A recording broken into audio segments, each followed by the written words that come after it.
நடைபெற இருக்கக்கூடிய இந்த தேர்தலில் திராவிட முன்னேற்ற கழக தலைமையிலான மதசார்பற்ற முற்போக்கு கூட்டணியினுடைய வாக்கு சேகரிப்பு நிகழ்ச்சி என்றாலும் கூட இங்கே திரண்டிருக்கிற மக்கள் வெள்ளத்தை பார்க்கிற போது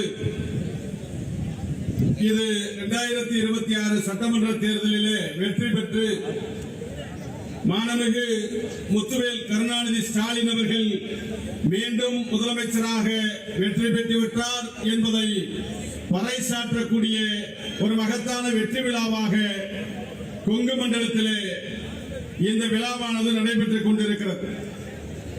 இந்த தேர்தலிலே நம்முடைய தலைவர் முத்துவேல் கருணாநிதி ஸ்டாலின் அவர்கள் ஒவ்வொரு பிரச்சாரத்திலும் ஒரு செய்தியை மிக அழுத்தம் திருத்தமாக பதிவு செய்து வருகிறார். அது என்ன செய்தி என்று சொன்னால், நடைபெறக்கூடிய தேர்தல் என்பது ஏதோ ஒரு சாதாரணமாக நடைபெறுகிற தேர்தல் என்பதையெல்லாம் தாண்டி தமிழ்நாட்டிற்கும் டெல்லிக்குமான ஒரு மகத்தான போர் என்பதை அவர் பறைசாற்றி வருகிறார்.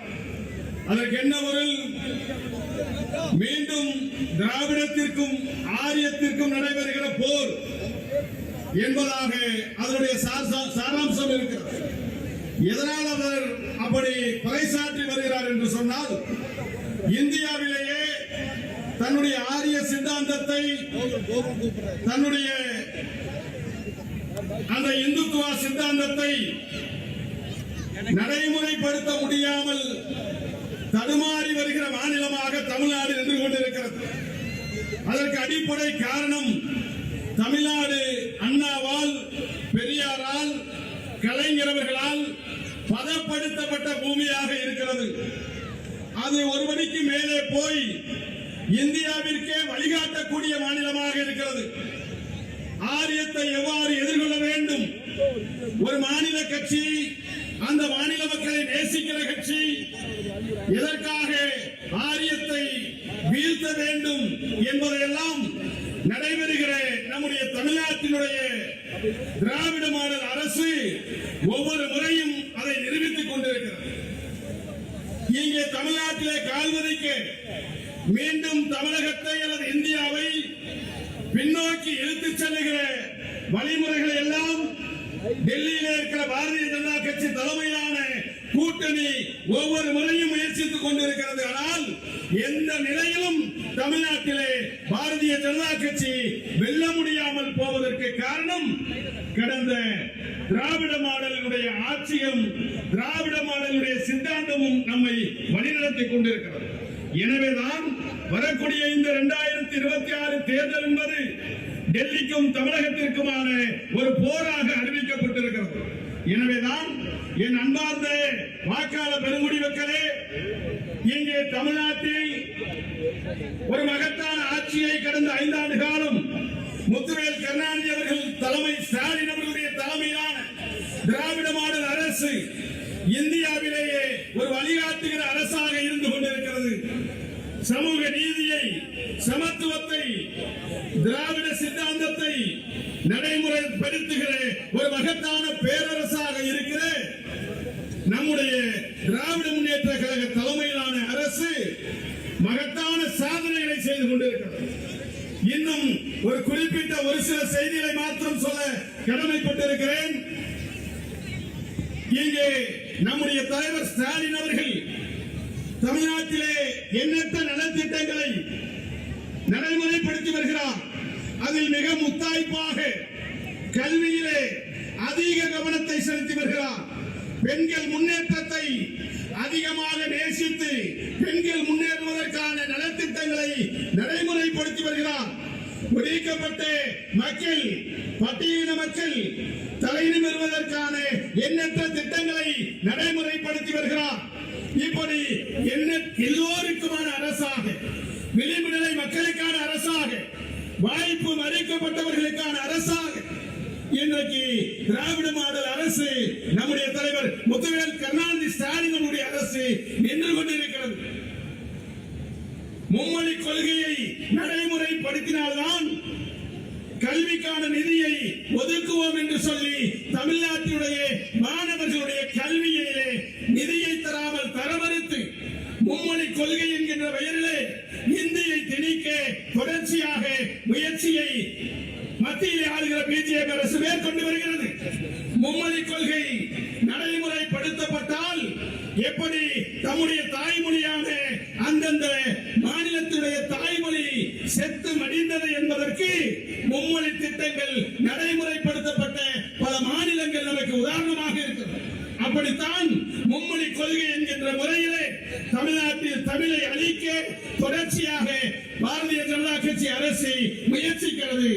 ஆனால் நிதியை தரமறுத்தாலும் கல்வியை கைப்பற்ற நீ துடித்தாலும் இந்தியை திணிக்க நீ முயற்சித்தாலும் ஒரு எல்லளவு இடத்தையும் தமிழ்நாட்டிலே தர முடியாது என்று சொல்லி இன்றைக்கு தாய் தமிழ் மொழியை காக்க மும்மொழி கொள்கை திட்டத்தை எந்நாளிலும் நடைமுறைப்படுத்தாது என்கிற அந்த கொள்கை உறுதியோடு தமிழையும் தமிழ் மொழியையும் தமிழ் மக்களையும் காக்கிற ஒரு மகத்தான அரசாக இன்றைக்கு திராவிட மாடல் அரசு நம் கண் முன்னே சாட்சியாக நின்று கொண்டிருக்கிறது. எனவேதான் இப்படிப்பட்ட அரசு தன்னுடைய 5 ஆண்டு காலத்தில் எண்ணற்ற மக்கள் நலத்திட்டங்களை கொண்டு வந்து மக்கள் நலன் சார்ந்து இயங்குகிற இந்த அரசு மீண்டும் அடுத்த 5 ஆண்டிலும் தொடர வேண்டும் என்று சொன்னால் நாம் மீண்டும் நம்முடைய திராவிட முன்னேற்ற கழக தலைமையிலான மதசார்பற்ற முற்போக்கு கூட்டணியிலே அங்கம் வைத்திருக்கக்கூடிய அனைத்து கட்சியிலே நிற்கக்கூடிய அத்துணை வேட்பாளர்கள் அவர்கள் என்ற அந்த சின்னத்திலே வாக்கு செலுத்துவது நம்முடைய அடிப்படை கடமை என்பதை இந்த இடத்திலே நான் நினைவு கூற அல்லது சுட்டிக்காட்ட விரும்பி என் அன்பிற்குரியவர்களே, திராவிட மாடல் அரசு ஒடுக்கப்பட்ட மக்களிலும் ஒடுக்கப்பட்ட மக்களாக இருக்கிற அருந்ததியர் மக்களுடைய முன்னேற்றத்திற்கு எத்தனையோ சலுகைகளை வழங்கலாம். ஆனால் ஒரு அரசு என்பது அவர்கள் அதிகாரத்திலே வருவதற்கு, கல்வியிலே வேலை வாய்ப்பிலே முன்னேறுவதற்கு இந்தியாவிற்கு வழிகாட்டியாக இருந்த அருந்ததியர் உள்ளிட ஒதுக்கீடு சட்டத்தை நடைமுறைப்படுத்துகிற ஒரு அரசாக திமுக இருந்தது என்பதை தாண்டி நான் இங்கே பகிரங்கமாக சொல்கிறேன், அருந்ததியருக்கான அந்த உள் இடஒதுக்கீடு சட்டத்தை திராவிட முன்னேற்ற கழகத்தை தவிர வேறு எந்த கட்சி ஆட்சியில் இருந்தாலும் நடைமுறைப்படுத்த முடியாது என்பதுதான் நிதர்சனமான உண்மை.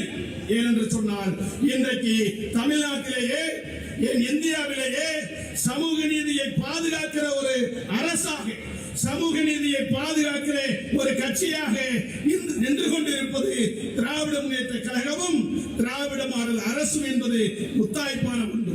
அப்படிப்பட்ட அந்த வழங்கப்பட்ட அந்த அருந்ததியர் உள்ளிட ஒதுக்கீடு சட்டத்திலே தான் இன்றைக்கு விளிம்பு நிலையில இருக்கிற இந்த சமுதாய மக்கள் கல்வியிலே வேலை வாய்ப்பிலே முன்னேறுவதற்கான எண்ணற்ற வாய்ப்புகளை அந்த சட்டம் வழங்கி இருக்கிறது. அதை தந்தவர் நம்முடைய திராவிட மாடல் அரசு, நம்முடைய முத்தமிழ் அறிஞர் தலைவர் கலைஞர்.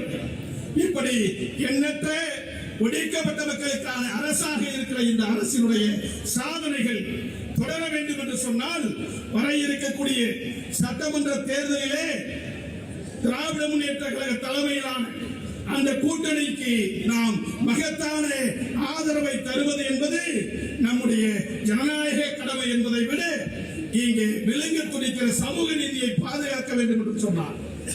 நடைமுறைப்படுத்தப்படுகிற இந்த நல்லாட்சி சாதனைகளை மீண்டும் தொடர வேண்டும் என்று சொன்னால் நம்முடைய தலைவர் ஸ்டாலின் அவர்களுடைய மகத்தான ஆட்சி மீண்டும் நடைமுறைப்படுத்த வேண்டும். மீண்டும் அது ஒழிக்க வேண்டும் என்று சொன்னால் என் அன்பிற்குரியவர்களே, நான் வெளிப்படையாக சொல்கிறேன், தமிழ்நாடு முழுவதும் இன்றைக்கு திராவிட முன்னேற்ற கழகத்தினுடைய சாதனையினால் மீண்டும் தலைவர் தலைமையிலான ஆட்சி அமைவது உறுதி என்று அத்துணை ஏடுகள் எழுதப்பட்டு விட்டது. கருத்து கணிப்புகள் எல்லாம் வெளியே வந்து விட்டது. ஆனாலும் கூட கொங்கு மண்டலத்திலே, மேற்கு மண்டலத்திலே திராவிட முன்னேற்ற கழக தலைமை மகத்தான வெற்றியை பெற வேண்டும்.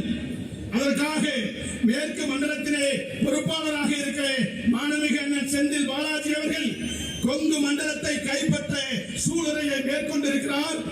கொங்கு மண்டல தளபதி அண்ணன் செந்தில் பாலாஜி அவர்களுடைய அந்த எழுச்சி மிகு நடைமுறையினால், அவருடைய வீரத்தால், அவருடைய செயல்பாட்டால் அனைத்து சமுதாய மக்களையும் அரவணைத்து செல்கிற அவருடைய பண்பால் இன்னும் சொல்ல வேண்டும் என்று சொன்னால், நம்முடைய தலைவர் முத்துவேல் கருணாநிதி அவர்களுடைய, ஸ்டாலின் அவர்களுடைய நம்பிக்கை நட்சத்திரமாக விளங்குகிற அண்ணன் செந்தில் பாலாஜி அவர்கள் அதற்கான பணிகளை திறம்பட செய்து வருகிறார்.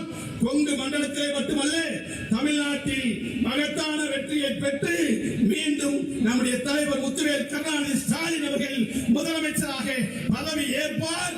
அதற்கு எம்மால் முடிந்த தமிழ் புலிகள் கட்சியின் சார்பில் எங்களால் முடிந்த பிரச்சாரங்களை மேற்கொள்வோம் என்று சொல்லி இந்த மேடையிலே வாய்ப்பை வழங்கிய தலைவர் அவர்களுக்கும், திராவிட முன்னேற்ற கழகத்திற்கும், திராவிட முன்னேற்ற கழக தலைமையிலான கூட்டணிகளை அங்க வைத்திருக்கிற தலைவர்களுக்கும், நான் சார்ந்திருக்கிற தமிழ் புலிகள் கட்சியின் சார்பில் நெஞ்சார்ந்த நன்றியை சொல்லி வாக்களிப்போம் உதயசூரியன் சின்னருக்கு என்று வாக்கு சேகரித்து அமர்கிறேன்.